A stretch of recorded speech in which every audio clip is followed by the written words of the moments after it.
Afternoon. How are you? Fine. Good.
Well, it's 3 o'clock if everybody's here. I think Linda had to go and reboot herself because she froze.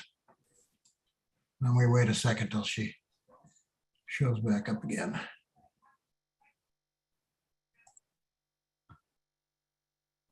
Well, her name's listed, but I don't see her video. She's back. Okay, let's call. I'm back. My internet is so my internet is really sketchy, so I may be back and forth. Just as a heads up. Okay, well, you kind of froze up there for a minute. So. Yeah, I did. Okay, so let's call the workshop to order. This is our regular monthly workshop where we get together and the council talks about various topics. We won't make any decisions here, and typically we don't take any public input, but those of you that are on the line with us are certainly willing to listen to our conversation. So a couple of things I want to mention, which I will repeat again tonight at the council meeting. First of all, I want to say something about COVID. People need to be aware that COVID is still with us and is still a risk. You should know that hospitalizations in Oregon have doubled since we hit the low after Omicron, the last surge, and we've had increased cases in Oregon for the last 5 weeks. They reported 1,841 cases yesterday, which is a big number, and we had 16 in Tillamook, and our test positivity rate right now is the highest in the state at 35%. So I just want people to don't forget this hasn't gone away. Be cautious, do things that are smart because you can still get sick. Our budget's now posted on the city website, and evidently it's been printed because I saw Layla holding up a copy. I think it's a great budget. It's easy to read. It's a new format, has some historical data, future projections, and the committee. The budget committee will be taking on the budget next week on Monday the 9th at 4 o'clock and Tuesday the 10th at 4 o'clock. And then we'll have a public hearing on the budget at 6 o'clock on Wednesday, May 18th. And then there will be a special city council meeting to approve the budget at 6 p.m. on June 15th. Okay, so we're going to talk a little bit about short-term rentals here. Committee update and a discussion on enforcement. First of all, I want to tell you that we've received 16 applications for 5 positions on the short-term rental committee, and Jerry Spegman and Layla and I are in the process of reviewing and analyzing those applications, and we will come up with the recommended appointments and present them to the council at the June meeting after we get through the budget. So we're going to discuss today, and I'm going to turn this over to Layla here in a minute, what the city's been doing to enforce our short-term rental ordinance and what other enforcement measures we can pretty immediately take on for this summer. So Layla, why don't I turn it over to you? Sure. Thank you, Mayor. And I'll just kind of briefly provide some information from, and this is a carryover from our discussion last month. And I think that Councilor Nuttall wanted to continue the discussion with the council about this enforcement position. So before we jump into that, I thought I would at least share just some work I've been doing with staff internally, throw out a few ideas, and then turn it over to you all for discussing that additional position, which is not included in the budget. So open to hearing what everyone has to say to that. But what I have been doing is just kind of based on the feedback, had a great conversation with both Scott, our building official, and then Eric Harth, our chief of police, and just trying to figure out ways that the city can continue to enforce on issues that result in nuisances. So like noise and parking and things of that nature. And in talking with the chief and other officers, I understand that it's really hard to cite on those kinds of, to issue citations on those kinds of violations. And it's just challenging. And so one way that we could get at it, and I know that, our goal here isn't to just sort of like crack down and waste the officers' time by any means, but I do think having some coordination internally could benefit us in terms of providing our services and just being more coordinated in our efforts to implement policy. So in just talking with the chief, one of the things that we have at our disposal is Ordinance 1003, which governs the short-term rental businesses in our community has a provision for revocation of a license if there are violations of any city ordinance. The trouble with that is that it's really hard, again, as I mentioned, to issue citations. And a lot of neighbors don't necessarily want to call the police when there's a noise, because we looked back at some of the data for the last several years, and there are not a lot of noise complaints. And not to say that it isn't happening, but the data is not bearing it out that we're hearing about it. So one thing that we can do is that if there is sort of a report, say to non-emergency, and our police are out there, they're patrolling the streets at all hours. We have a great deal of coverage in terms of active officer time on the streets. And so if they witness something that they can't necessarily write a citation for, what they can do is issue a report, document the violation, and then that can be handed over to our short-term rental program manager, which is Judy, and she can issue a citation to the property owner or a violation that would on 1003. So she can issue the violation based on the short-term rental ordinance. And so, my thinking is that kind of coordination, our officers kind of understand that now. If they witness certain violations but can't necessarily write a citation, they can sort of issue this report to Judy, and then we can issue a violation to the owner, which would, in many ways, if there are kind of problem houses, that would be a way for us to identify those and address them in a very clear and defensible way. And ultimately, if they are problem houses, it would result in a revocation. So that's just one thing that we talked about internally about how we can maybe tighten things up and just better communication and understanding of how our ordinances fit together and how we can utilize our existing resources and team to provide that service that folks in the community want. So therefore, if a neighbor has a concern and they don't necessarily want to, they don't want to be the one responsible for providing the information, they can call the non-emergency number. And if it's a nuisance violation, our police would want to know anyway, and they can check it out. And this could be one way that we could address any of the homes if they are presenting a problem in terms of sort of repeat offenders. The second thing I would add is that 1003, we can revoke a license if there are 3 violations in a year.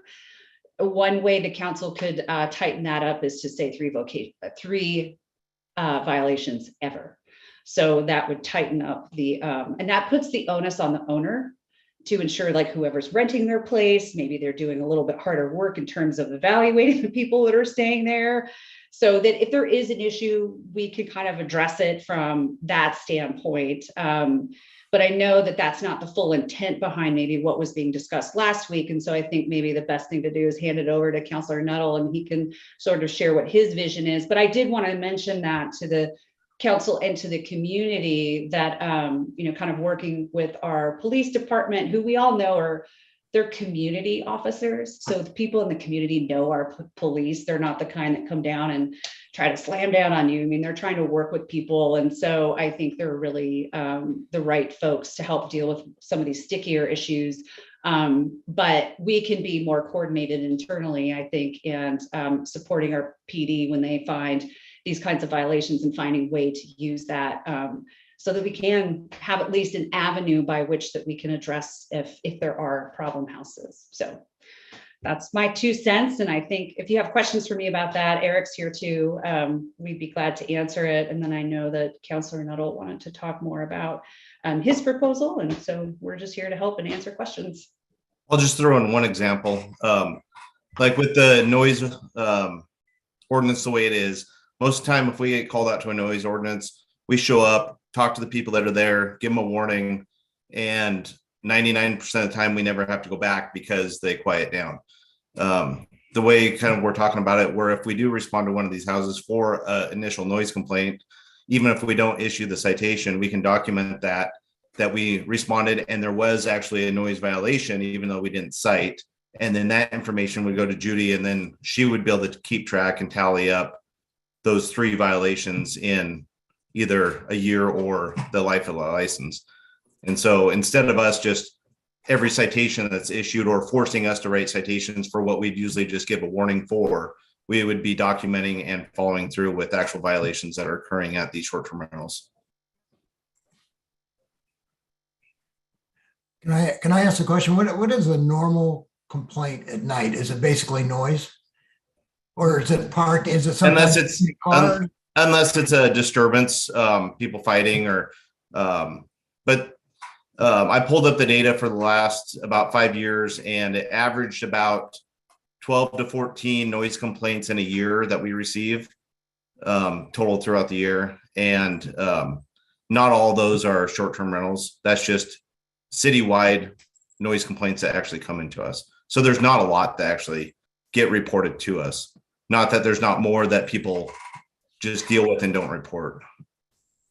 I think neighbors are sometimes reluctant to report on neighbors. Yes. So there's probably more noise and more issues going on that we hear about, I would guess. But Eric, Yes. could you please let me know, I'm just curious operationally, why is it more appropriate for Judy to be issuing the citation than an officer? Or is there I'm just curious what the mechanics of the operation are. On the idea behind this is Judy's had the authority to issue citations for the short-term rental code enforcement stuff. And she's the one that keeps track of all the licensing and who the short-term rental homeowners are. And so we're pretty much providing the data to her to kind of to go in the file of that short-term rental file. Not that when it got to 3, if there was an issue that she would then send it back to us and we could cite under that ordinance. I guess it doesn't matter who does. It's just the idea that she's the one keeping track of all the short-term rental files and all the homeowners for those short-term rentals. Okay, thank you. Steve, you want to jump in here? Sure. Yeah, Thanks, Layla, for your comments and Mayor. I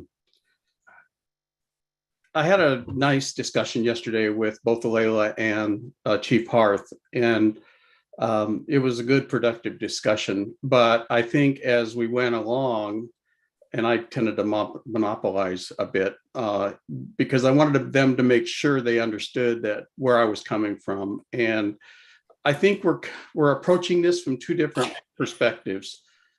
Frankly, what I'm hearing Layla describe and Chief Harth discussed yesterday is kind of status quo. This is what we've been doing for as long as I can remember.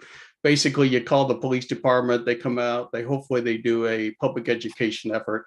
If it's really, really bad, they might issue a citation, but that's a pretty rare occurrence. It just doesn't happen. And I guess what I'm going to suggest to you is I'd rather approach it more proactively and less reactively, because in essence, when you have a situation in either code enforcement or nuisance abatement, when a person calls in and complains about something, you're reacting to that complaint rather than going out and providing public education and encouragement and visually doing some site inspections on your own, where the city's taking a more proactive role. I feel like based upon what we're hearing from the community and what we've experienced over the past number of years, that we owe what you're suggesting, that what the community is looking for is a more proactive, a more in the field approach to short-term rentals, at least during the height of the season, and a visible presence in the field. And what I'm suggesting is that we, at least for the summertime high occupancy months, that we put someone in the field, and that can be in a part-time basis, that could be a full-time summertime position, that can be whatever the city manager chooses to make it in terms of a physical presence. But relying on the community to complain and relying on the community to take it upon themselves to call the police, whether it's an emergency number or the non-emergency number, I think we can do better than that. And so what I'm suggesting is we do put somebody in the field. I would really prefer to see the police department focused on crime rather than short-term rental enforcement. These folks are highly trained individuals, and I know that they want to do the very best, and they do a great job for us. I hear all over the region about the crime that's occurring, but we're not seeing that so much in Manzanita, and I attribute it to one reason. That's because we have a police department, and a lot of these local jurisdictions around us don't. And I don't want to name them, but there's physically no police presence in these communities. And as a result, we're starting to see crime occurring at levels that we had not seen before. So I would much prefer to see our police department involved in crime enforcement and traffic enforcement and responding to those incidents. Because the other thing that I think is going to happen, and the mayor and I have had this discussion, and I haven't had it with Chief Harth, but I know what's going to happen, and that is as the summertime starts to roll on, all these jurisdictions that no longer have a police presence are going to start relying on the Manzanita Police Department to come and help them out. And the fact remains, we may not be in a position, nor may we want to be in a position to go and do that. So the services that we have here in Manzanita are going to become a priority. So again, my idea is to spend $15,000 or $20,000 or whatever it ends up being for a part-time person in the field that would visit sites, that would review different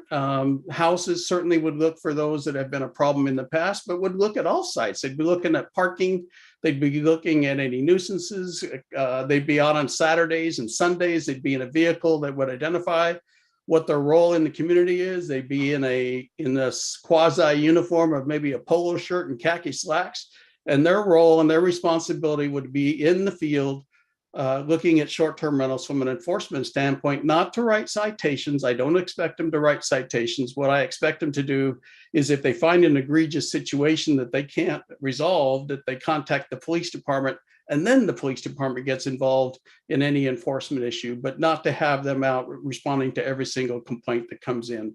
And I also believe, and the mayor kind of touched on this, that people are reluctant. Everybody I talk to, they're reluctant to call the police department on a short-term rental issue. Yet the ire that's caused by short-term rental issues is real. And I witness it on my street constantly, where you want somebody to come and do something about it, or at least talk to the folks, but it doesn't rise to the level where you want to bother a police officer. And I know that the short-term rental management companies that I've dealt with over the past few years, they would prefer very much to keep it in-house, where we're not even aware that the complaints are happening, which I also think is a bit of a disservice to the community, because we really don't know the statistics about when, where, and how the complaints are being handled. So I think there's a better way for us to do that. I'm frankly perplexed, to be honest with you, by what I'm sensing, the resistance to doing something like this. But again, I'll go back and say, I think our community deserves more. We have taken a very proactive stand relative to the development of short-term rental regulations over the past 20 years or more. And I think this is just a continuation of that effort. And with that, I'll say thank you. And again, we had a great meeting yesterday. I enjoyed it very much. I appreciate the opportunity to have the discussion. We just see things a little differently is all. Any questions for anybody with comment on? Let me make, Steve and I have talked about this several times, and I reached out to some other communities to see what they're doing. I talked to the mayor of Cannon Beach, and I've talked to county commissioners about what they're trying to do down in Pacific City. They're looking to do something similar, a code enforcement officer, and they're out advertising, looking for like a summertime college student type code enforcement, or maybe even a more permanent position. And in this unusually tight employment market, they're not getting any applications at all. And that's a challenge. I'd love to find the perfect person to do this for the summer and try it as an experiment, but I don't know who the hell that's going to be. Well, Mayor, I did tell Layla and the chief yesterday a little story. I did run a nuisance, actually. I can't remember what we called it, but it was basically a nuisance program, tall grass in the summertime and that kind of stuff for another community. And what I used to hire for summertime stuff, especially tall grass complaints, was school teachers, because they're off during the summertime in this case, and some of them are looking for maybe a few extra dollars in a job that they might find interesting. So I'm kind of I'd like to explore any opportunities that might be out there to bring in people like that. Now, this is years ago, so the world has changed, but We've got a lot of retired people in this community too. Maybe somebody else is Same looking thing. for a part-time summer job. I don't know. Mm, I think same instead of just if we decide to do this, instead of just putting out an application for a college kid for part-time work in the summer, I don't think we're going to get what we want. I think this is a situation in this employment environment. We're going to have to go out and seek somebody we want and kind of really dig to find somebody. But I'm not opposed to giving this a try. I get the way we're talking about this, I think it'd have to be a close coordination with the chief of police and stuff, whoever it is in the community. I don't want anybody who's not a law enforcement officer getting himself between a group of people that's having a noisy party or something and putting them at any kind of risk. You know what I mean? Oh, yeah, and I didn't expect that at all. I didn't expect this person need to even be to write a citation. And I think with a little bit of training, they could quickly recognize when it's beyond their scope. And it's just not a friendly discussion about compliance. It becomes something totally different. So, I know that that's been done in other places. It's a pretty common thing to occur. The other thing I guess I'll make a comment about is we've more recently discovered an expanded role for our TLT monies. And so I know that we're going to have a surplus of TLT monies based upon the last few years of revenue.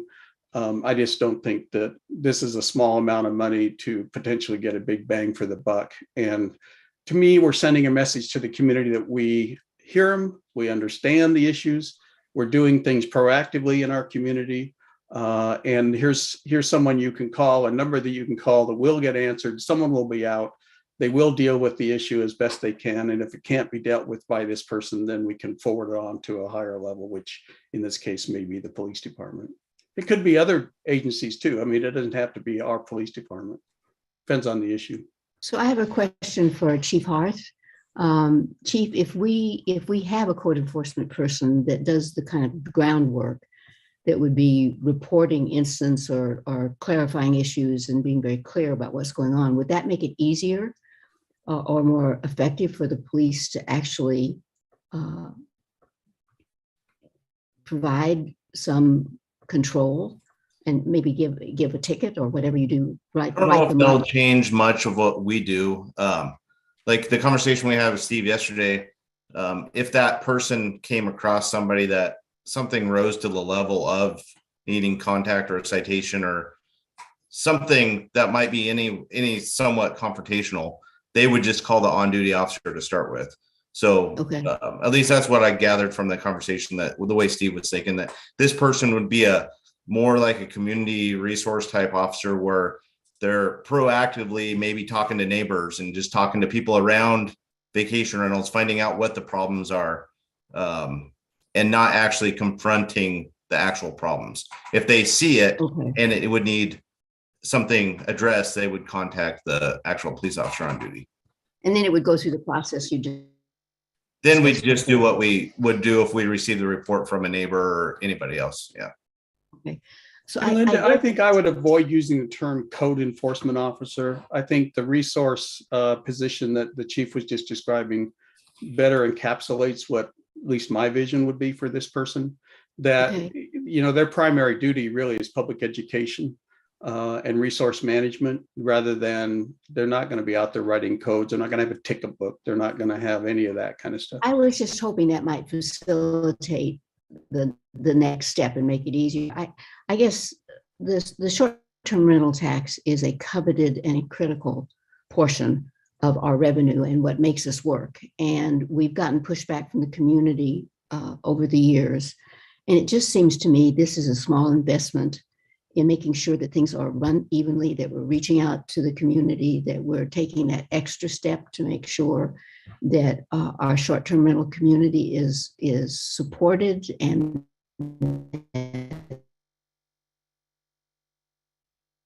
Oops, I think we lost you, Linda. You froze. and a good investment in the future. Can you hear me? Oh, you came back. I came. Long story short, I think it's a good investment.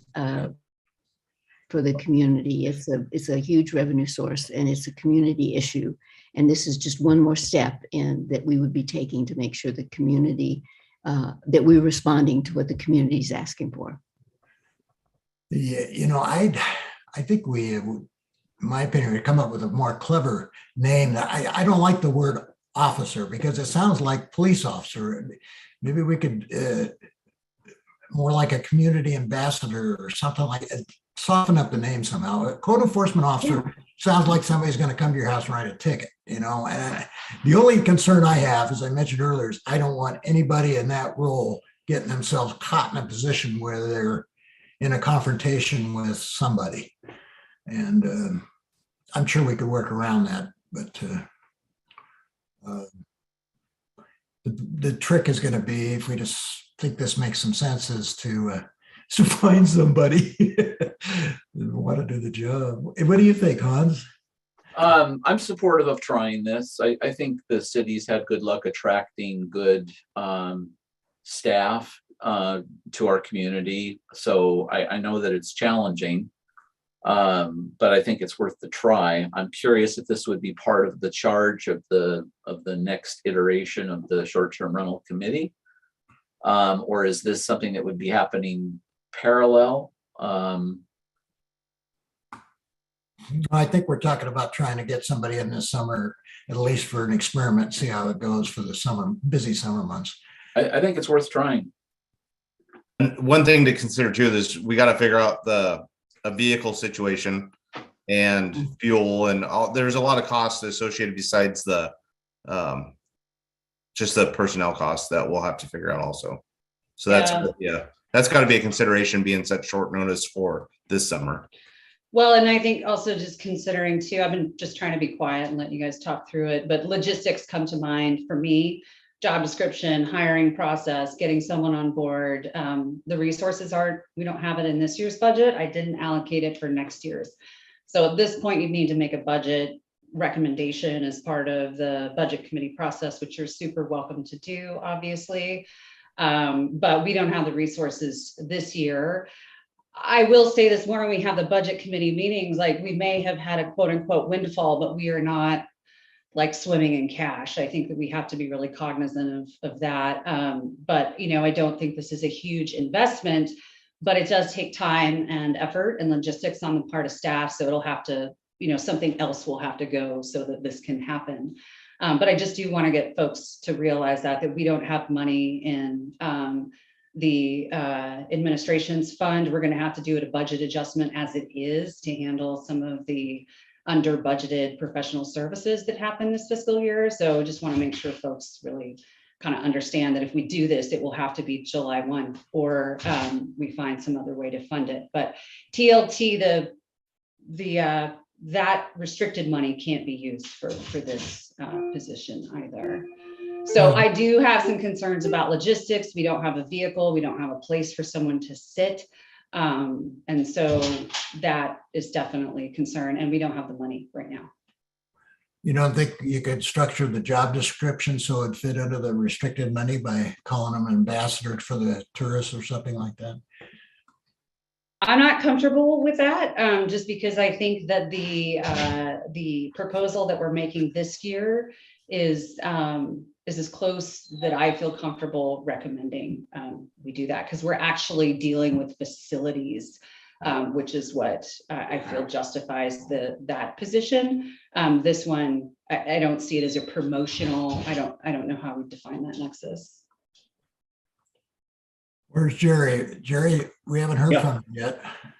Yeah, well, so I've heard both sides of the argument. I think there's certainly merit / concern on both sides. What I would urge us to do is not lose sight of something else Layla mentioned, and that is we might be able to strengthen the ordinance in terms of the revocation possibility. I think whether we hire someone or not, it will continue to have a largely complaint-driven process there, whereby members of the community, whether they're calling the police or Judy, they're going to continue to make complaints. Obviously, it's a fairly modest number that have come in. There could be a couple of reasons for that. Obviously, it's kind of can be a intimidating thing to blow the whistle on somebody in the neighborhood. But I think also there's a possibility that some folks may just not think that much is going to get done. And that may be because folks aren't familiar with the data of prior revocations, if there have been some, or maybe they are accurately assessing that it's kind of hard to lose an STR permit once it's issued. Those are very, very valuable tickets that people have, and I'm sure the overwhelming majority of them want to protect that valuable ticket. And I think in the end, the more we can impress upon STR owners that we do have a revocation process, that we will take it seriously if there are repeated violations, I think our best enforcers ultimately are going to be STR owners.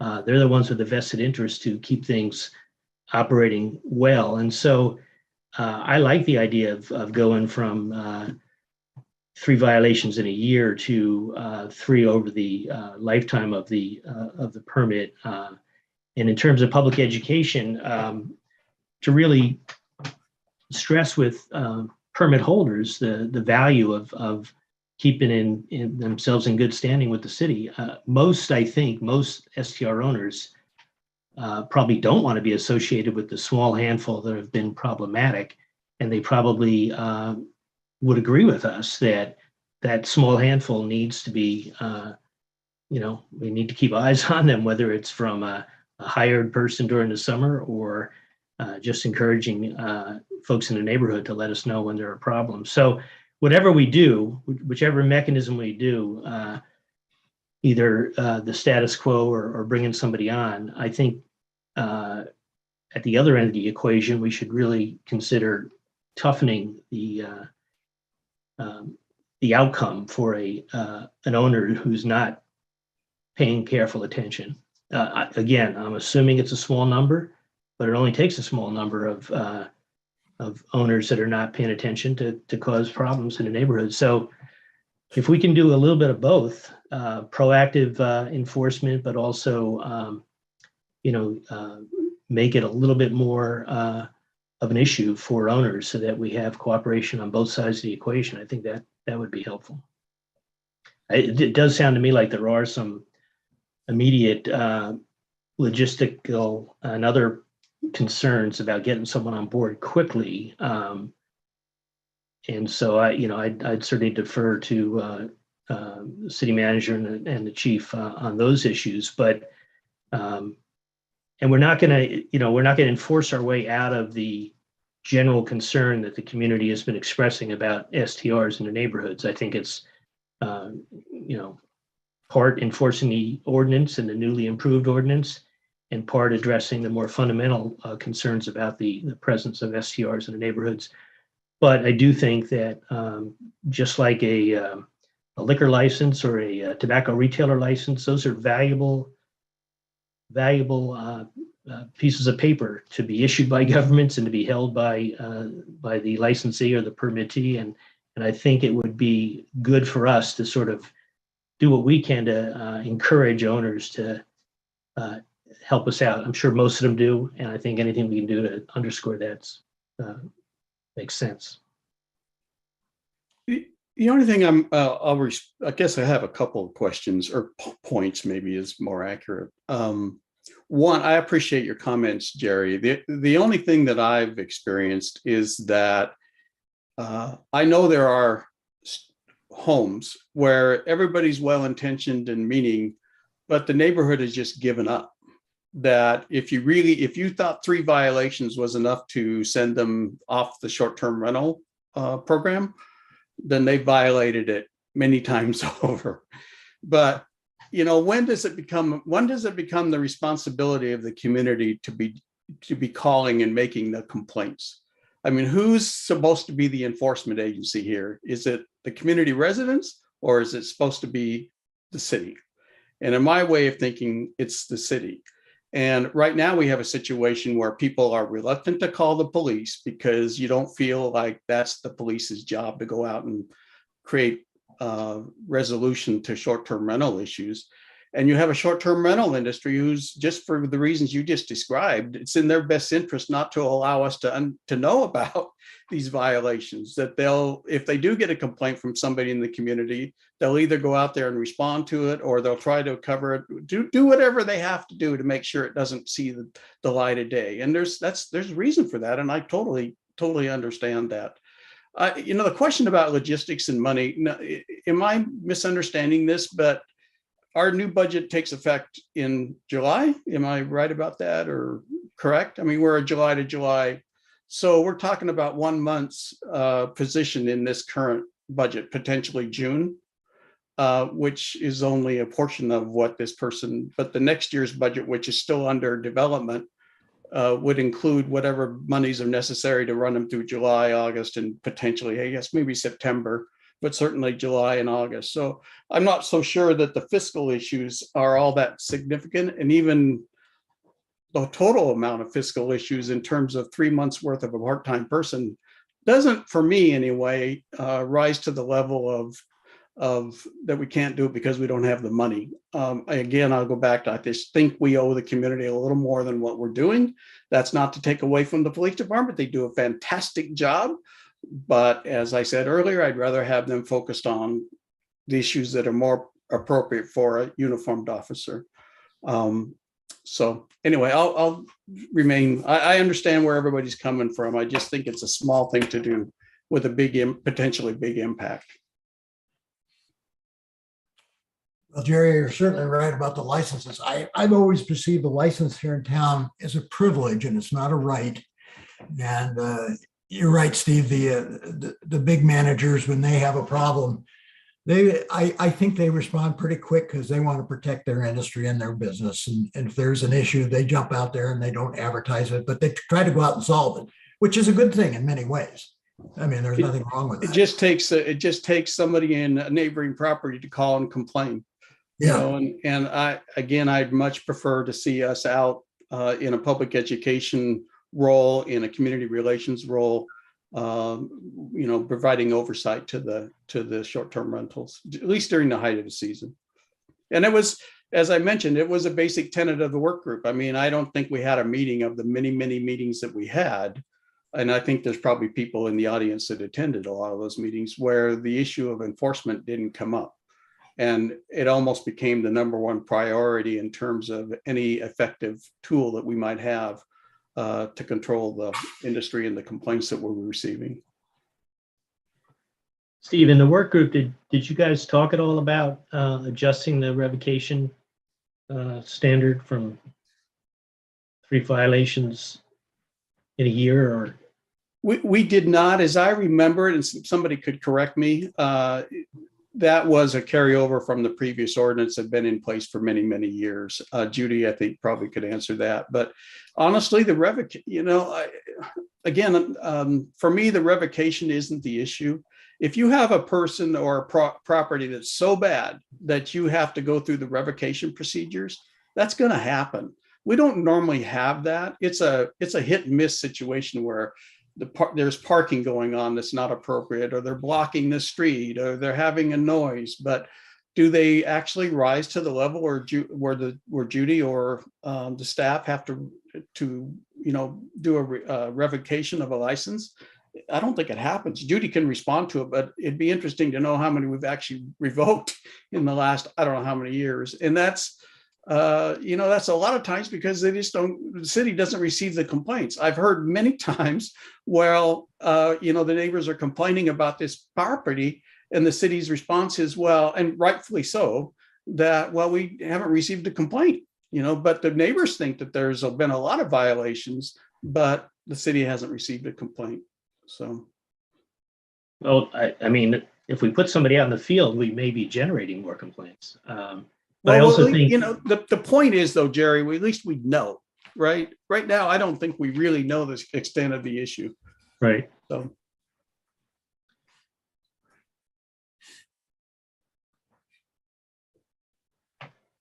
Yeah. Anyone else want to? Chief, can I ask you a question? In the past, on writing complaints, have you been writing citations to the people renting the house historically? Or has it been going to the homeowners of the house? I get a feeling that we're doing a shift here to put the onus on the homeowners, make their responsibility. They're renting to people that are basically following the rules. Is that what we're trying to do here? Like I said before, most of the time we show up and it's a warning and the problem solved. But years ago, when we first started the short-term rental rules about, it was limiting the parking per how many vehicles we could be parked at each house, and each house had a different number depending on the size or how many people were staying there. We received a lot of complaints back at that time. Most of the time we just would show up, talk to the people that were there. 99% of the time we get the answer that they were the owners of the house, so they didn't, the ordinance at the time didn't pertain to them. But we didn't end up writing any citations for parking. Good enough to have people move their cars or move one to town, and just the education of talking to people and letting them know what the actual ordinance was seemed to solve the problem. Which I believe is kind of where Steve's going, is just a lot of education and someone out there Right. being visible and able to do that kind of stuff without the enforcement action behind it. We got some people, I think, that want to make some public comment. You guys all ready to take some public comment for a minute, and we can talk about this some more? Do you have, I think, do we have a couple of hands raised there?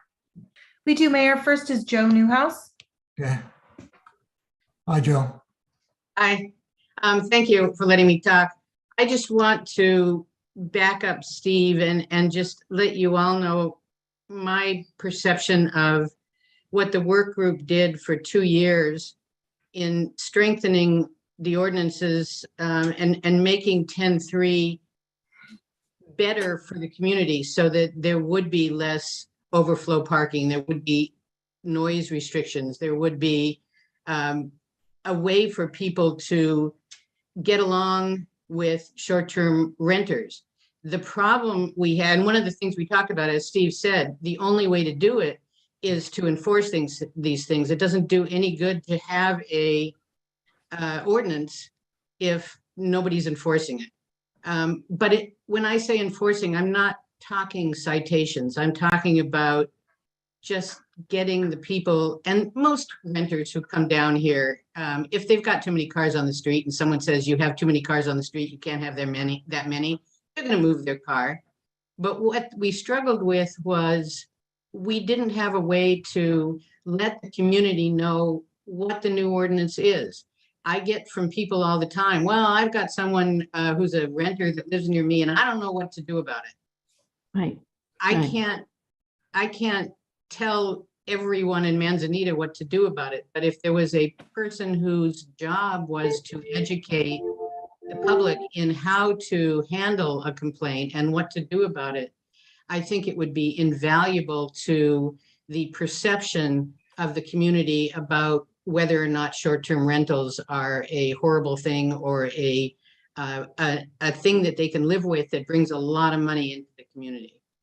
I also just want to say one thing, Jerry, about the citations. We did discuss that, and in the period after we presented the ordinance changes to the council, we continued to meet for a while. And one of our meetings, I remember, was a man who had been issued a citation by the city, a short-term rental owner, because one of his renters' dogs was pooping in a neighbor's yard.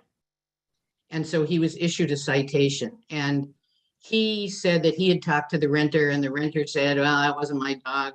But nevertheless, he was issued a citation. And his point was, if a neighbor doesn't want me in their community, all they have to do is come up with reasons to be cited. And if I get 3 of those, I'm not going to have my license anymore. And it's not because my renters were horrible. It was that my neighbor didn't want a short-term renter near them. And so there's that risk. So that was another thing that we kind of struggled with and had no real good way around. And again, a information person, an educator that can let the community know how to deal with these things will go a long way to solving those kind of things. Thanks. Well, I know before we had these online apps now that so many people use for their short-term rentals, where we have a track record where money is changing hands. It's been easier to determine who short-term rentals are. I know in the earlier days, we had to have proof that money changed hands, because you'd walk up to a house that was a problem and says, oh, I'm the homeowner's cousin, they're letting me use the house, and how would you know? And you never knew money changed hands. But when they started putting their reservation calendars online and you saw how much they were charging a night and so forth, you had a track record, and that helped us immensely in enforcement. But the issue Joe just described is it's a nuisance thing. Somebody's dog goes somebody else's yard and poops in their yard. I mean, God, that's a tough one. Well, but I think that sort of begs the question, how do we set up, if we hire someone, how do we set it up in a way? I mean, I've heard that it's going to be someone who's going to be out in the neighborhoods to sort of proactively enforce the ordinance. I've also heard it's going to be someone who's going to be out there educating the community. That sounds like our community, not the visitor community. So we have to be, if we're going to hire someone, we have to give them a pretty clear role. And I think to the dog pooping story, I mean, yes, we are in a difficult situation. We don't issue permits to guests or visitors. We issue permits to the owner of the STR.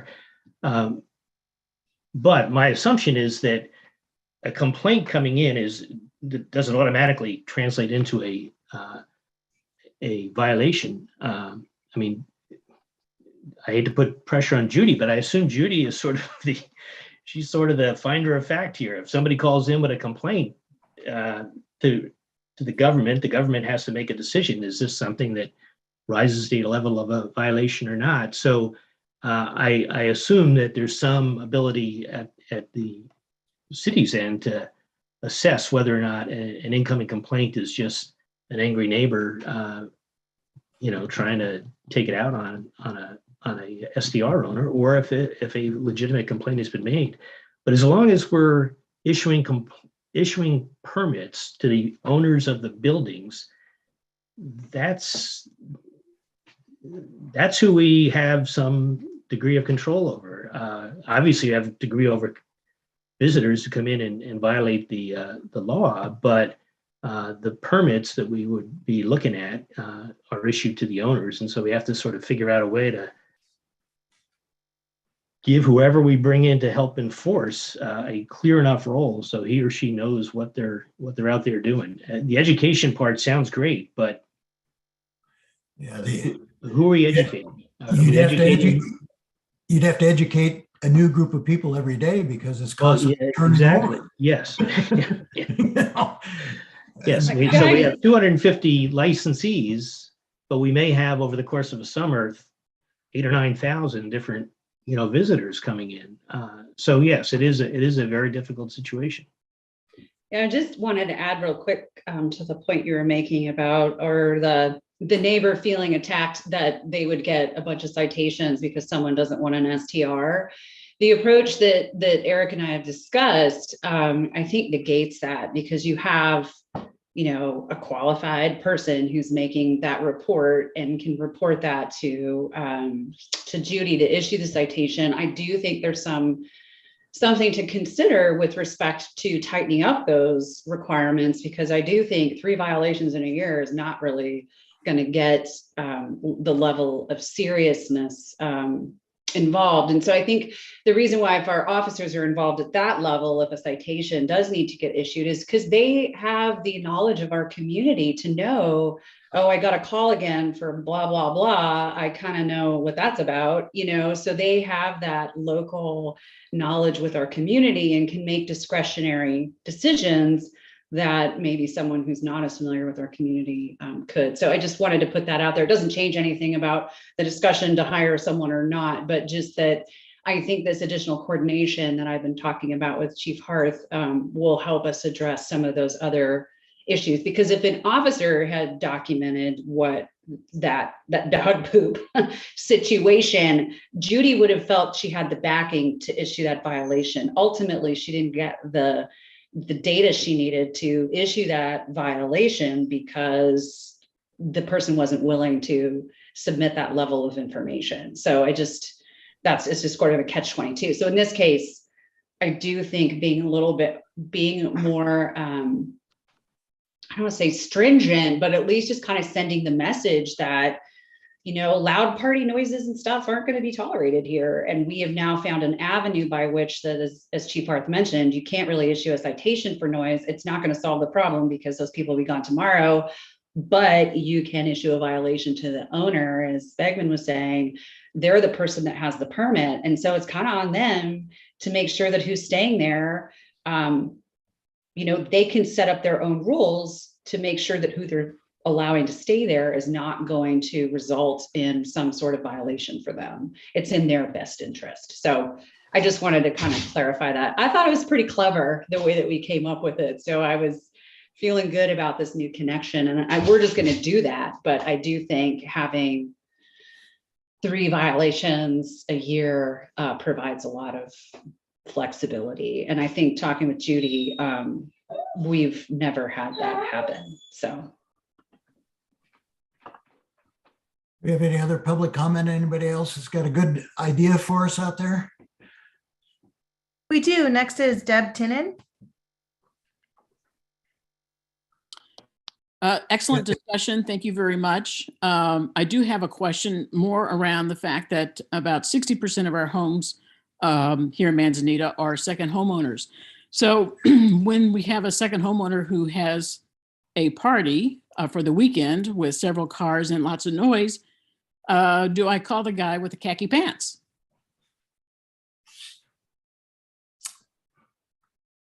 That's a good question. Anybody want to answer it?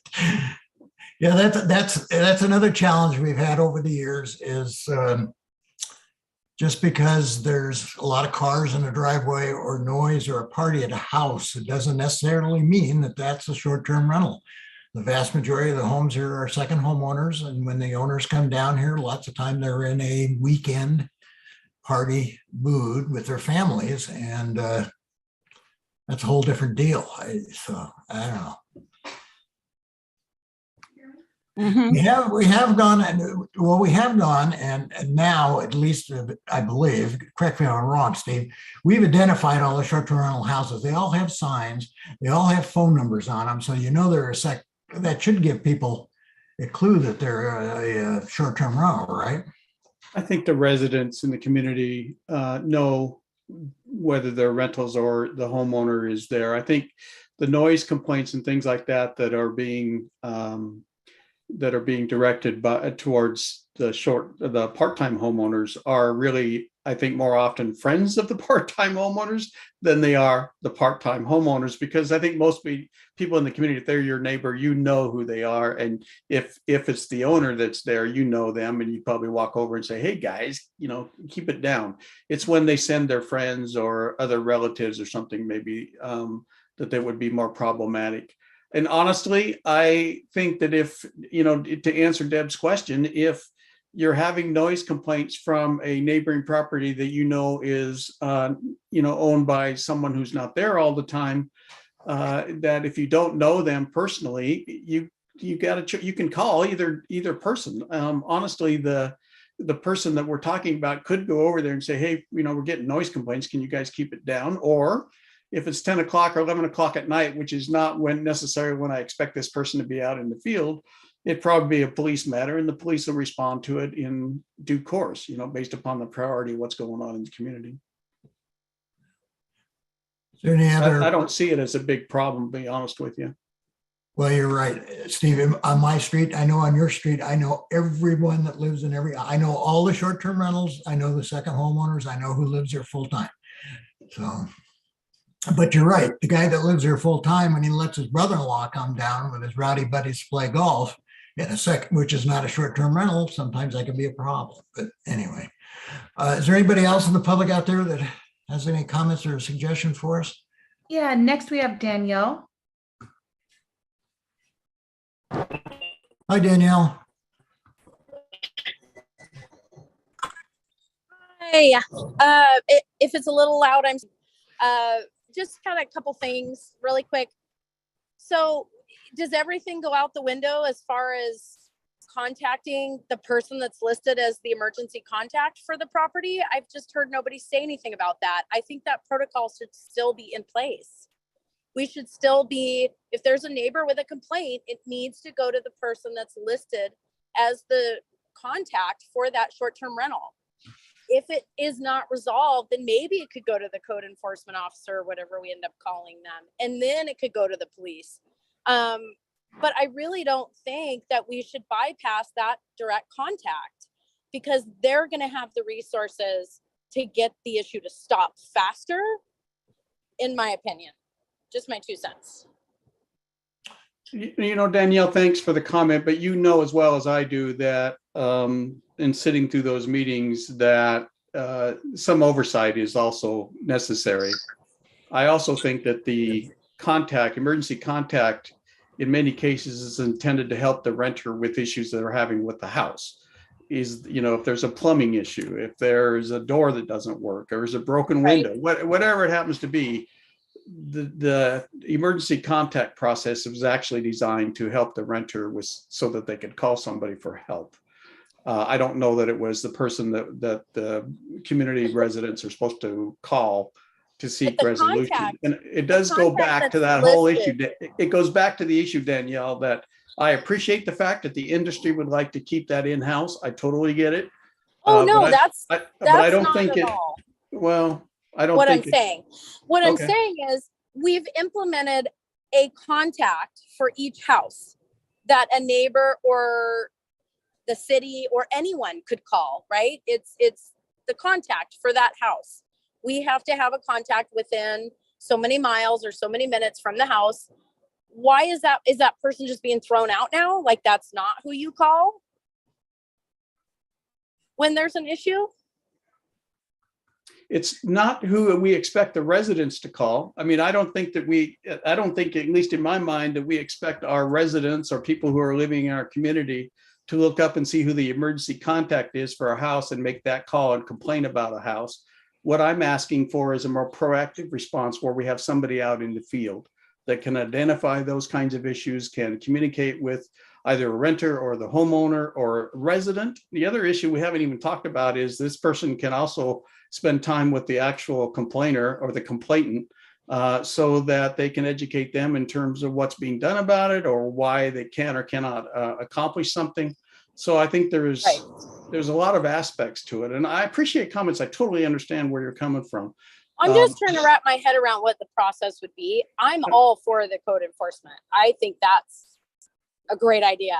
Sorry, I'm not trying to be one-sided, but I really think it's a great idea. Anything that we can do to help is, and I think I've always said that that's a great idea. If there's room in the budget and it can be done, I think it would be great. Or we would be shooting ourselves in the foot to not at least try it for a term or for a summer season. I appreciate that. Yeah, Danielle, we're not thinking of throwing out the system with if somebody has to respond within 20 minutes. And I know some of those phone numbers are on the signs and stuff. We're just looking at it.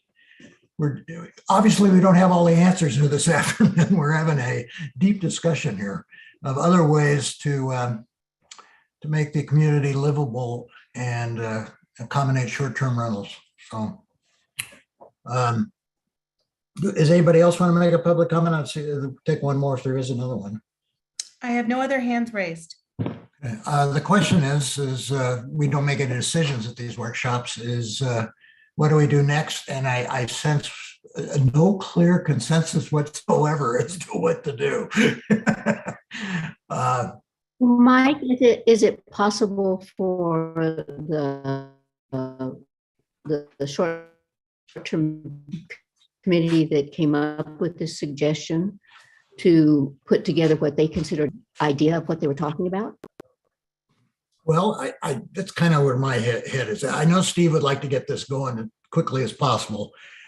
I don't know if that's going to be possible because I don't even think we know exactly what we want to do. I will make a suggestion.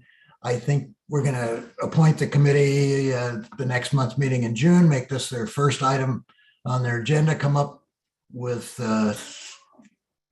think this through and come up with some guidelines as what to do, and then we can put some in place, but we're not gonna be able to get them in place by July or August of this year.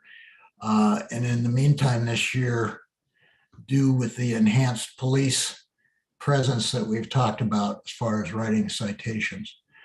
Kind of where my head's at, but whatever, give me some help here, guys. I don't sense any clear consensus at all.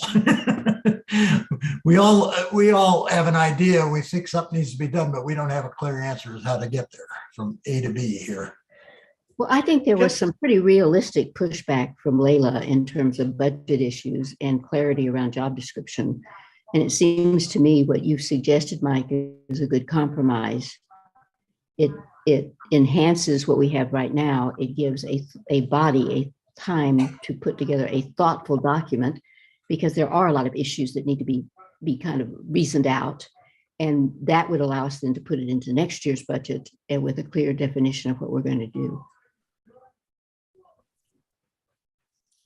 The only thing that I understand where we seem to be going with this, and I'll walk away disappointed, but it won't be the first time, right? We all walk away from various meetings with some level of disappointment. I guess part of my disappointment comes from the fact that this is not new news. This was in our report that we issued and was delivered to the council in February of 2021. We spent a couple of years detailing that report with monthly reports to the council, which included discussion about the need for additional oversight. I've been harping on this and banging the drum since that report was issued that we needed to have oversight. We needed to have somebody in the field doing this kind of work. And now it's like I'm being presented, it's a suddenly new idea that we don't have the money for, don't have the logistics. And so from my perspective, I walk away a bit frustrated, but it's not the end of the world. I'm not gonna go home and cry. I just don't understand. I'm perplexed because I think that the community deserves a whole lot more than what we're giving them, because what we're giving them is exactly what we've been doing. And it's just not enough. So with that, I won't say much more. Well, and just to throw my 2 cents, I know how anxious you are to get this going, Steve. This seems to be harder to get your arms around than it sounds. At least it does. But it's not, Mayor. It really isn't rocket science here to bring somebody in and put them in the field with a day's worth of training to facilitate interaction with the community and to provide some oversight in the field for the short-term rental activity that's occurring in our community over the next 3 months. I don't see it as a logistic challenge, and I don't see it as a budget challenge. But I'm just, one person, and you can sense my disappointment. But I also get the fact that there will be moments in time where I'm disappointed. So I get it.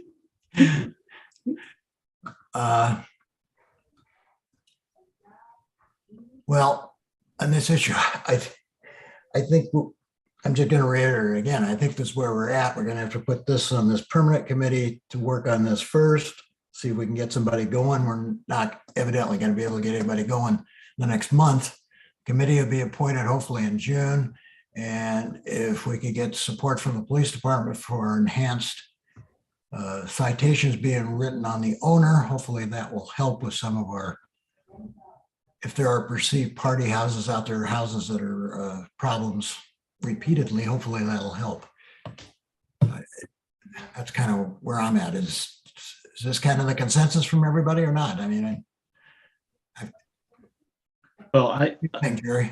I want to agree with both you and Steve in the sense that I do think it's a little more complicated, Steve, than you're suggesting because of the nature of the conversation we've just had.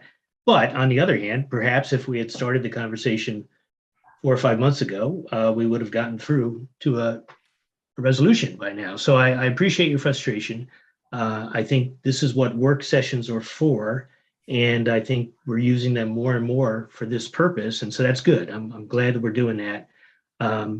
It does seem to me that we've raised as many questions as we've answered in this discussion. And so we do need a little bit more time, I think, to get it right. That doesn't mean that I don't agree with you that we could have had the conversation begin earlier. but it didn't. And so we're talking about it now. And because of that, I think the mayor's right that the best we can hope for is to follow Linda's suggestion, put the new committee right on it, try to hash out the questions that have been raised today, and get something in place as soon as possible. But I do think it's a multi-pronged approach. It's not, we put somebody out in the field. I think there has to be consequences clearly laid out if in fact that person's work bears fruit in the form of more violations. I think we have to be ready to act upon them. And I think that in turn helps us with the enforcement because it engages the permit holders at a different level. And so I think we can get to it pretty quick, but we got to get a committee up. You okay with that, Hans? Yes, yep, I am. I think the good news is that it is on the front burner now. I personally apologize to the extent that I didn't understand the urgency and how much of a priority this was of the short-term rental committee's recommendations. My memory of that was that there were a lot of very important recommendations that had terrific potential for improving things down the road, including changing ordinance, et cetera, and things that, I mean, I think my memory is that we have a kind of a short but important laundry list of things that were recommended that we do, that we need to be doing. And if this is the first and most important one, well, at least we're on it now. Okay, do you understand where we're at, Layla, on this? I think we'll move on to the next item on the agenda then. Where'd Layla go? I'm here. Oh, there That you are. sounds great. Yeah. Okay. Well, let's move on to the other item we want to discuss today, the local voters pamphlet. Is Jerry going to make that presentation or? He is. Yes. Yeah. Yeah. Jerry? And Steve sort of gave me a nice segue since he was talking about situations in which we all walk away somewhat disappointed. I was disappointed at the March meeting when I brought this conversation forward and it hit like a lead balloon. So the mayor asked me at the time to bring it back after a couple of months to work on getting some of the questions answered and to represent it. And so I'm doing that now again. I think wisely at a work session, because I think that gives us time to air it out and have a conversation about some of the concerns that were raised last time.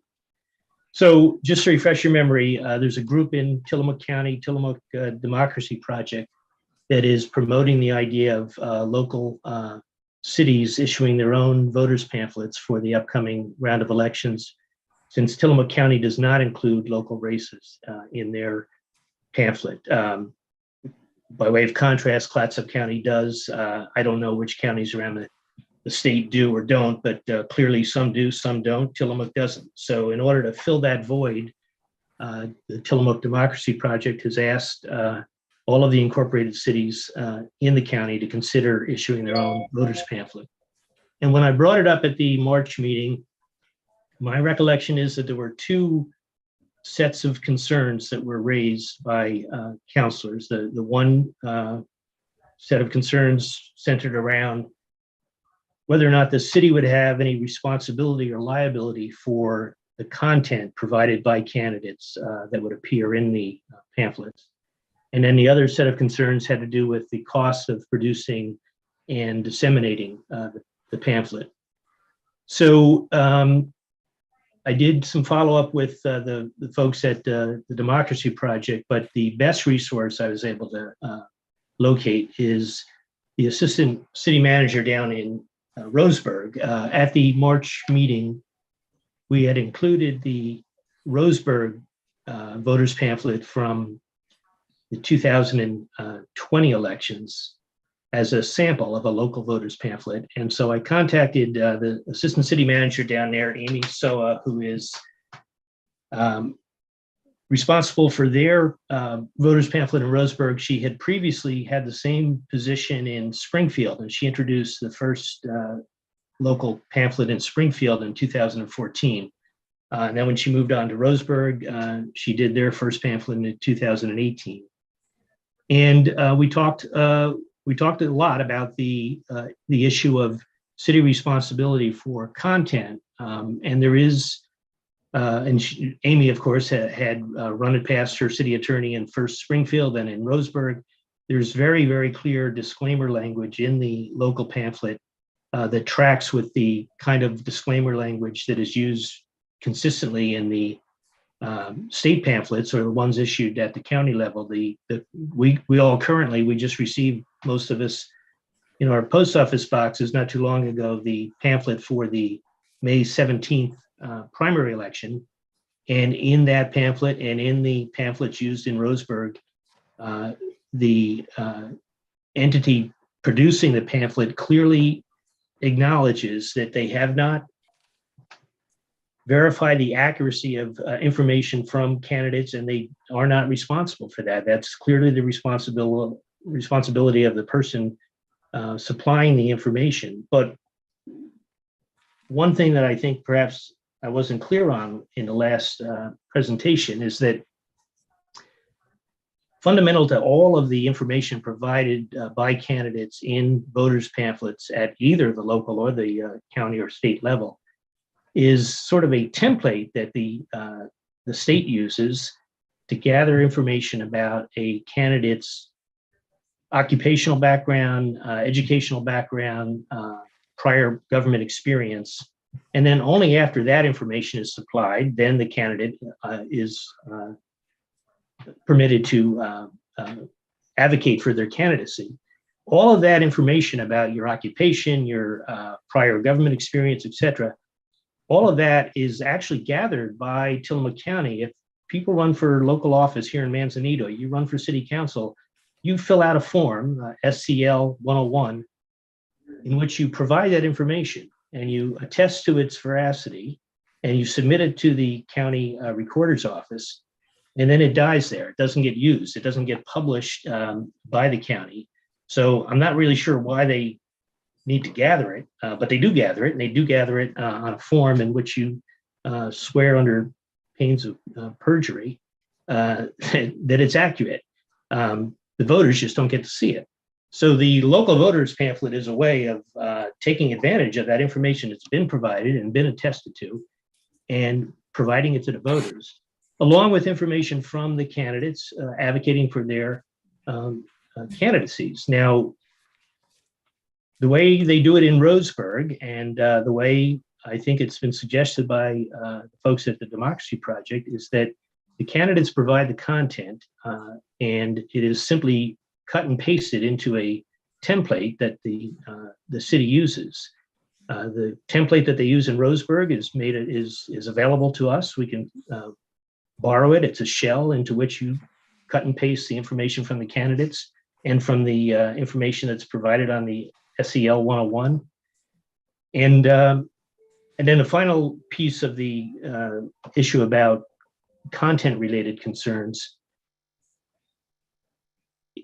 So there's two basic issues. One is who's responsible for factual inaccuracies? The candidates are. And in fact, if the candidate makes a factual inaccuracy and puts it out and it's exposed, then that becomes part of the conversation and the discourse about whether or not that particular candidate should be elected.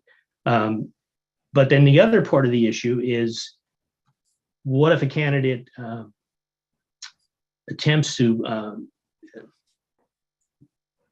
provide speech that is in any way defamatory or hateful or insightful, and the Secretary of State's office is guided by Oregon law, ORS 251-055, that specifically lays out certain categories of speech that the Secretary of State should not and is not permitted to allow to get into a voter's pamphlet. And we could simply obviously follow the same parameters. I mean, I think it's a low risk that a candidate for local office is going to offer that kind of language, but if so, we could simply refuse to print it.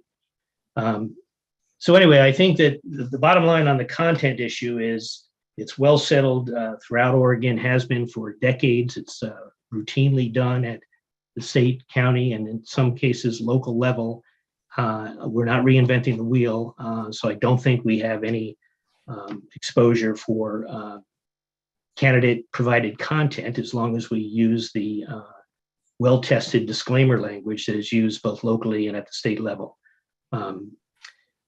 The second set of concerns raised had to do with the time involved in producing a pamphlet, the costs involved.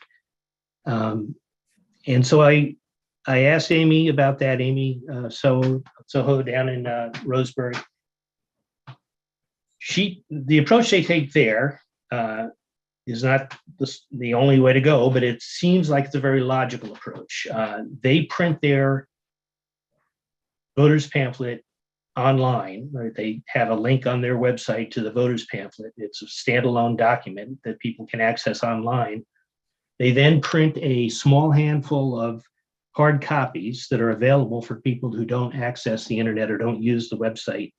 And in our case, if we were to do that, we would have the natural opportunity in the fall water bill to alert people through our newsletter that hard copies of the voters pamphlet are available at City Hall. Obviously, we could also alert them that the electronic copy is available on the website. So that would, if we did it that way, that would all but eliminate the cost. There would be no postage cost. There would be very little printing costs for the small number of pamphlets that would be available to folks not using the website. There would be staff costs involved, staff time involved. What they do in Roseburg is they charge each candidate $25 to have a statement in the voters pamphlet.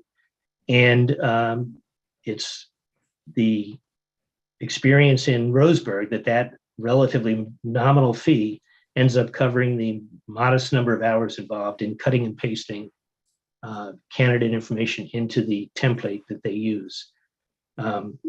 We certainly could adjust the fee upward if we needed to.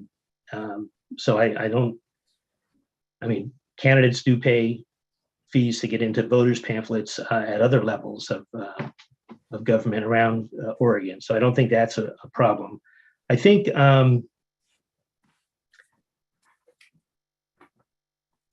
I guess the other thing about Roseburg to note is that everybody running for office has the same opportunity to submit to the voters pamphlet.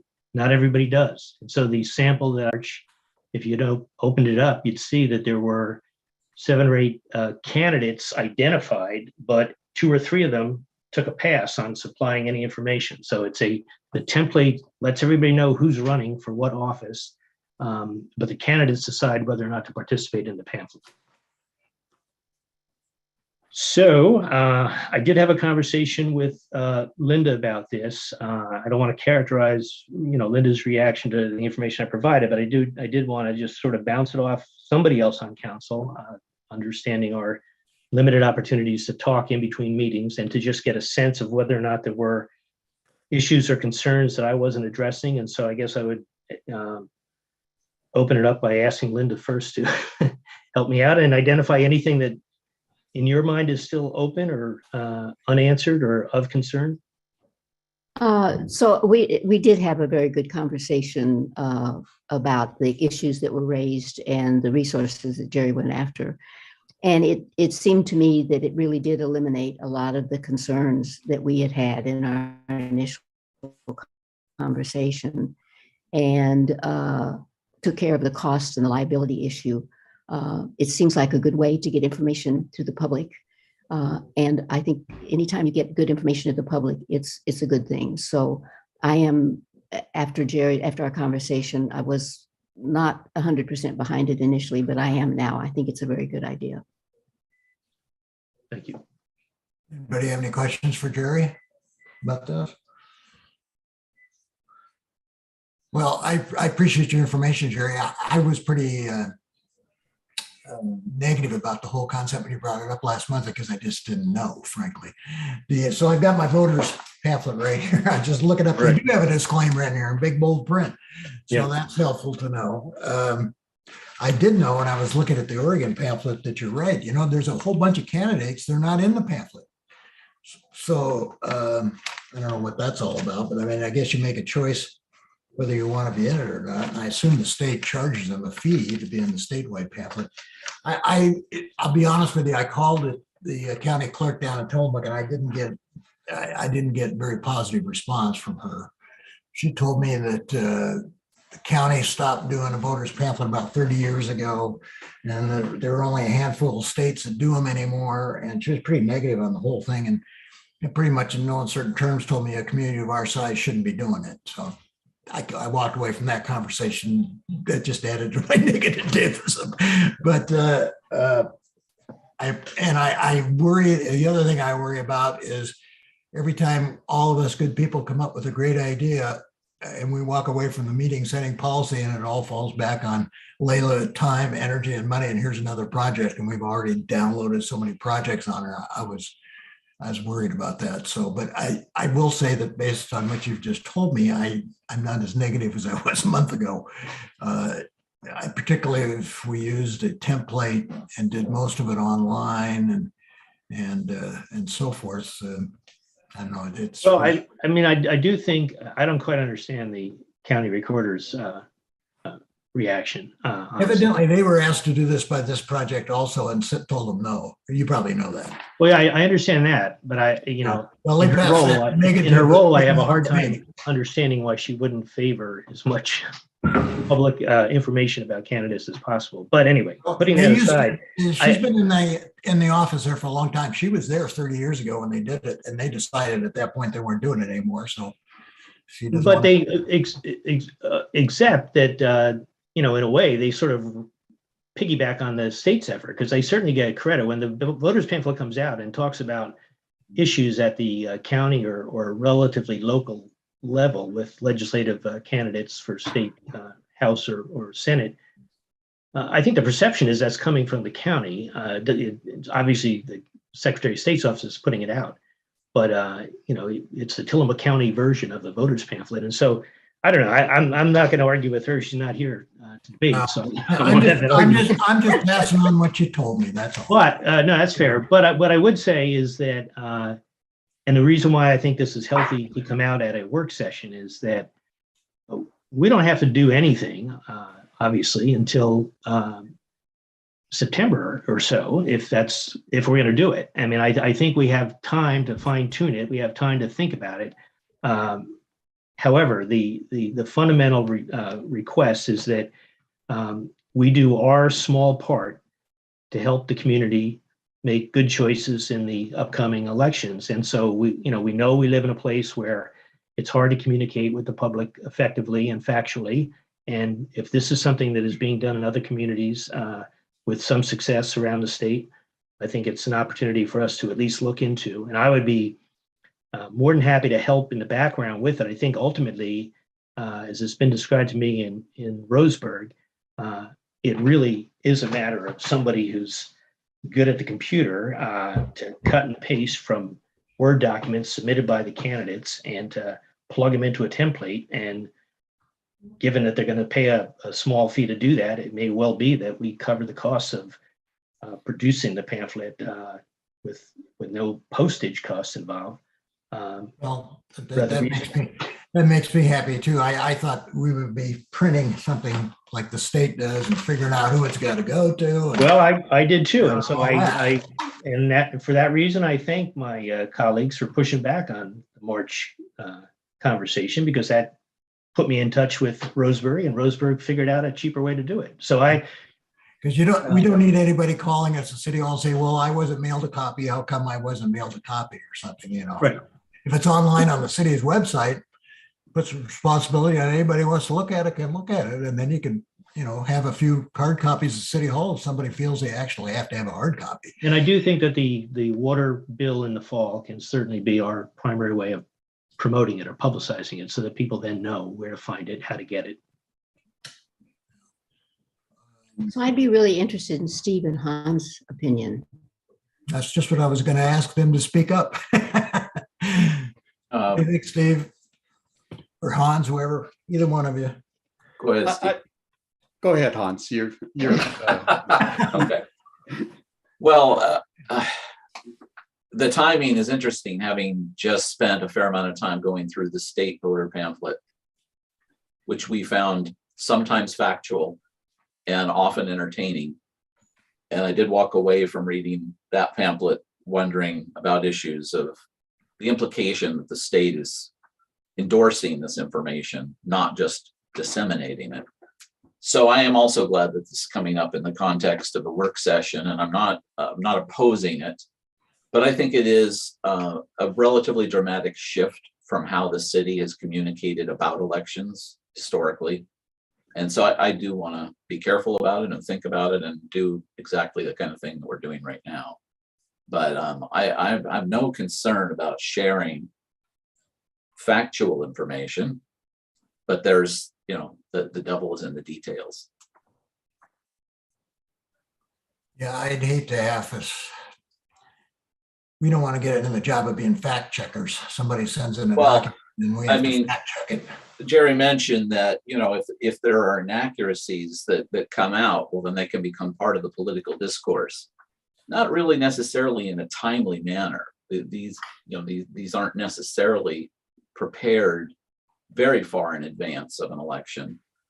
And so I want to learn more about the potential for inaccuracy, the recourse, and I want to get beyond reading the last voter's pamphlet and think about how ours could be different.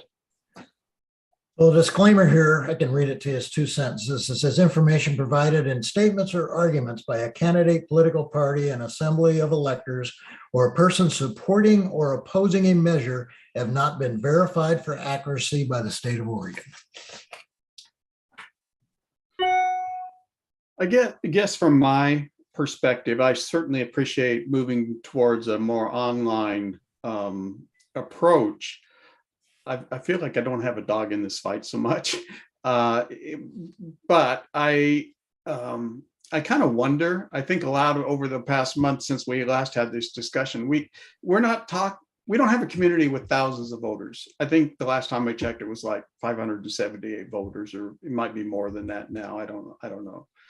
I mean, you can literally go door to door and talk to every single voter if that's, your choice to do it. So the information exchange between candidates and Manzanita voters, to me, is a much more personal and historically has been much more personal than a voter's pamphlet would suggest for larger communities or a statewide election or even a county election. So if we were to do something, which honestly, again, I'm kind of ambivalent about it. It should be really basic. It should be without staff time and without city cost. And if that means just putting out the candidates' comments with a disclaimer on the website that's approved by our attorney, then so be it. And if somebody can go to the city website and read about the various candidates. If we believe that that's going to be helpful to the community, then we probably should do it. I would be opposed to any kind of publication. I'd be opposed to putting it in a water bill, other than to announce where you might go to find out information about a candidate or who's running for office. But beyond that, that's about the extent that I would feel comfortable going. Another thing we got to think about, we do this once. Are we committing ourselves to having to do this at every future election? Are we setting a precedent?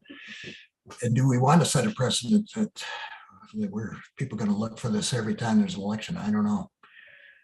Well, just one comment on that too.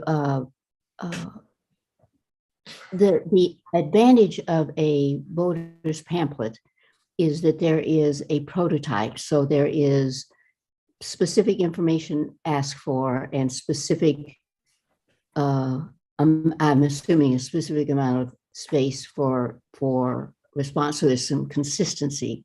It seems like that's a value instead of just kind of opening it up and saying, if you're running, put something on the website, we'll back it. There's a little more consistency, a little more likelihood of honesty, and a way to compare candidates, as opposed to not having a structure. So the advantage, I think, to a voter's pamphlet, as Jerry has described it, which doesn't cost a lot, the staff time probably is the greatest cost. In essence, the people that are putting, or the candidates are running, are paying for their portion of the voter's pamphlet. But it does give consistency. And I think if we're going to do it, there should be consistency. I think that's really important. Can you legally charge somebody to be in a voter's pamphlet? And for those candidates who may not have the resources to participate, does that put them at a disadvantage in running for a political office? I don't know. It seems like that's a little shaky for me, that if you can only run for office and if you got the resources to pay for it, and maybe it's a token amount of money, but it still is asking somebody to pay for something. That's true. The answer is yes, you can legally charge, and I think Roseburg properly does it at a nominal cost recovery level. But to be honest, as I understand, I've only been around here for about 5 years, as I understand it, one of the much more common ways of campaigning for office in Manzanita is to send a first-class piece of mail to all of the voters in town, which is considerably costly. And if you're concerned about candidates not having an opportunity to get their message out, it would seem to me that this provides a much more affordable and reasonable, and as Linda said, standardized way of getting their message out. So in that sense, I think we're promoting a more open and accessible way of campaigning.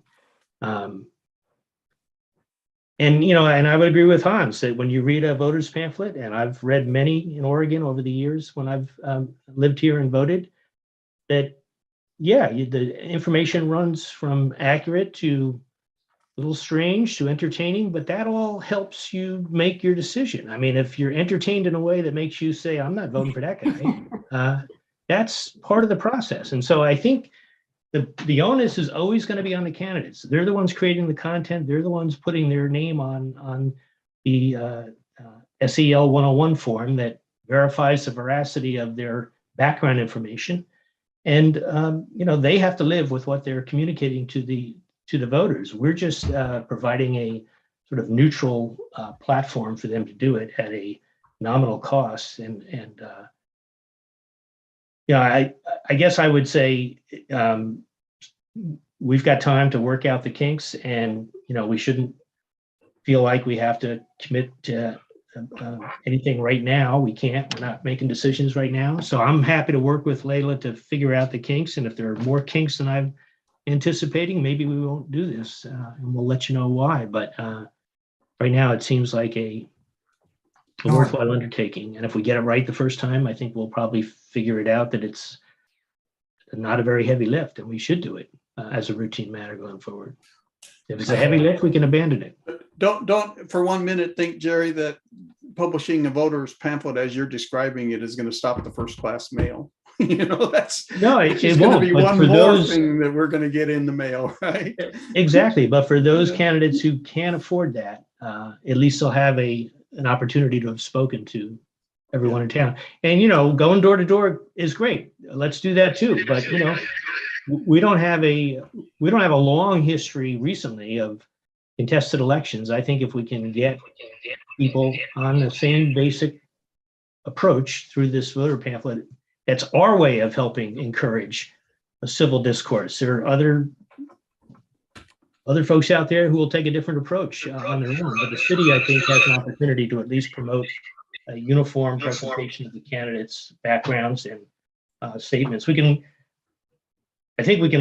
know we can ask people to, limit their arguments for candidacy to, a certain word count, and that provides some continuity or uniformity that Linda was talking about. I think you make a compelling argument, and I appreciate that. I just would urge us to move forward, not only with caution, but at least the first attempt to be very modest in nature. So, I'm looking at the state voters pamphlet here, and the consistent four pieces of information that they gather is occupation, occupational background, educational background, and prior government experience. And then you go beyond that, and then it's pretty carte blanche, whatever they want to write, they throw in there. So do you think we're talking about the same categories? I think that's the sort of Oregon tradition in voters pamphlets, and I think we should follow it. It's worked well for years. And as I said, that first set of questions that you referred,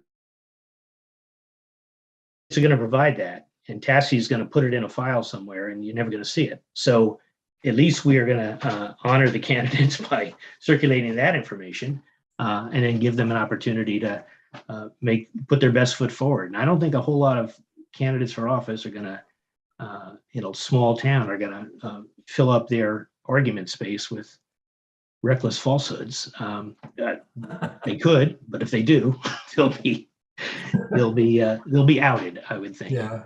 so I do have one question though you just brought up that I think for me a little puzzling, and that is, how does a person's job or career affect their qualifications for candidacy? It seems to me if a candidate has a background and career that would make them a more desirable candidate, that they would extol their virtues in the narrative that they present. And I just, it seems like that's almost an automatic, well, this person isn't an attorney, so they wouldn't make a good candidate. I just throw that out there. I've always wondered about that, because some people, you can clearly tell reading at the voters pamphlet that some people struggle trying to put down something that makes them appear as a viable candidate, where maybe their career, was not in the political arena, or maybe not even in the legal arena. I mean, you don't understand what I'm saying here. I understand, but I think you leave it to the voters to make their decision. I assume there are voters out there who would very much like to have people with no government experience. Certainly plenty of people would love to vote against lawyers to be on local city councils. So all we're doing is providing the information. We're not telling voters what to make of it, but we're using a template and a format that has worked well in this state for a long time. And, if I think people draw their own conclusions from the information that's provided. Can I make a suggestion here? Again, I don't think we have clear consensus on this any more than we did on the last topic, but I don't want to discourage you, Jerry. I would suggest let's take this to another workshop next month, hopefully, or maybe the month after, depending. We got time till November. Bring us what kind of format, a little more detail about what items would be requested, what the template looks like, Okay. And because to put this on the council agenda and vote on it, you're going to need a co-sponsor to be your second, and then you're going to have 3 votes. And we're not voting here today. That's not what we do, but I think it's worth some more discussion. I don't want to discourage you from doing that. If you're willing to do it, just kind of firm up what we talked about today, and let's talk about it some more. Does that work for you? It does. And what I think I'll do, and I'll ask Layla offline for advice on this. I had put together a bit of a memo that I think it would be good for council members to have and to be able to refer to. And I just wasn't sure about circulating ahead of time because of the quorum rules. So yes, I'll have more information and we'll talk about it again. But I think I will say now that I'm going to lean very heavily on the Roseburg experience, including the Roseburg 2020 pamphlet that I had previously shared with council. I think from everything I've read on the subject and talked to people about, that's sort of the gold standard for a local pamphlet in Oregon. And I think it would be wise for us to rely on it. So what I come back with will look like that. Yeah, bring that as an attachment and let's look at it again in a work session. All right. Talk about it some more. Mike, one other thing, if we could get Layla's input on it too, it would be I was helpful. just going to ask her. Oh, good. You're a step ahead of me, Linda. Layla, how do you feel about this, where we're at on this thing? I've had some conversations with Councilor Spegman, and I think I feel pretty good. I appreciate folks being sensitive to the workload factor. I appreciate that. I think the way that he's describing it is pretty doable. And he also offered to help me with it. So if there's any work that needs to go into it, we'll coordinate around that. And I think if we could come up with a template layout, and like Jerry said, just, we have some clear requirements. If we can just make it simple, we can work with our graphic designer to get a layout in pretty short order, I think, and then just use that. So I think if it's simple and as clean as we're talking about, I'd be more than happy to help give it a try this year. And just again, appreciate the thought that went into trying to figure out a process that would be fairly straightforward. So I think if it comes out that way, I'm happy to help with that. I think, do you agree if we bring this back next month to a work session just for a little bit of time, since we covered most of it, and let's take a look at that Roseburg template and stuff. And then we can take it to, if we, sounds like we're going that direction, take it to a vote at a council meeting Yeah. shortly thereafter. Does that make sense? Mhm. Sound Yeah, like we'll add it to next month. Okay. Do we have anything else we need to cover today, or should we adjourn for dinner? Anybody have anything else? Okay, then we're gonna adjourn the work session. I'll see you at 6 o'clock for the council meeting. Thank you.